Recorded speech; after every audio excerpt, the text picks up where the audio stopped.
প্রধান শিক্ষক মহাশয় আলহাজ মোহাম্মদ উজির হোসেন, সঙ্গে তার পিতামাতা ফারিয়া হোসেন এবং তার পিতামাতাকে একটু মঞ্চের সামনে ডেকে নিচ্ছি। আপনারা একটু চলে আসবেন, স্যার আসবেন।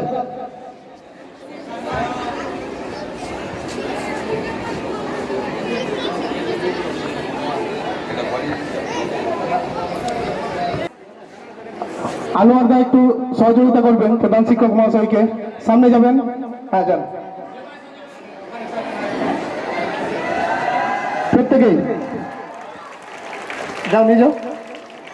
সম্বর্ধনা চলছে ফারিয়া হোসেনের। ফারিয়া হোসেনকে সম্বর্ধনা প্রদান করছেন প্রধান শিক্ষক মহাশয়।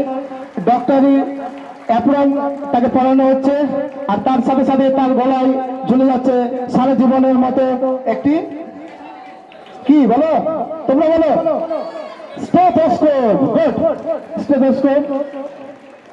আচ্ছা, এবার আমরা দাঁড়াও,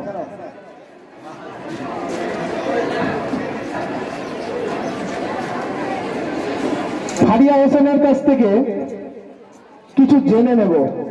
আচ্ছা, এগুলো একটু বাবাকে দিয়ে দাও।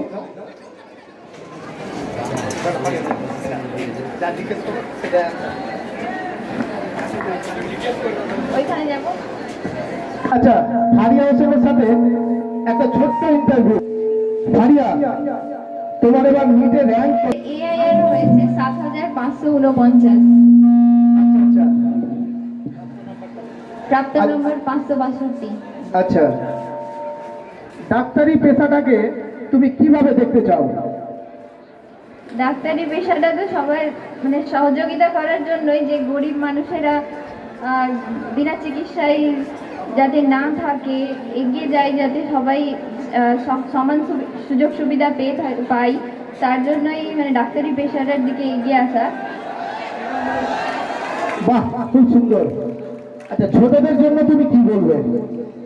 ছোটদের জন্য এটাই বলবো যে যে কোনো কম্পিটিটিভ এক্সামের জন্য প্রিপারেশন করলে সবসময় কনসিস্টেন্ট থাকতে হবে।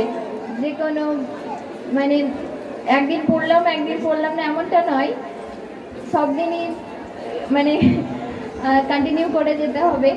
আর ডিস্ট্রাকশনগুলো থেকে দূরে থাকতে হবে, যাতে ছোটরা প্রিপারেশনটা কিভাবে নেবে, অর্থাৎ তারা সাবজেক্টিভ ভাবে কিভাবে পড়বে, কিভাবে পরীক্ষা দেবে, সেই বিষয়টা একটু বলো। তুমি যেটা করেছিলে সেটা।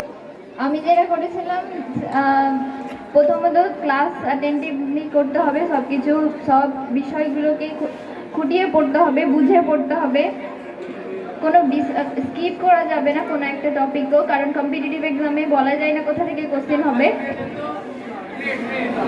তাই মানে সব কিছু বুঝে পড়াটাই মেন। ঠিক আছে, ধন্যবাদ। জোরে হাততালি ফারিয়া হোসেনের জন্য। এর পরবর্তীতে আমি ডেকে নেব ফাহিম আবরারকে। ফাহিম আবরার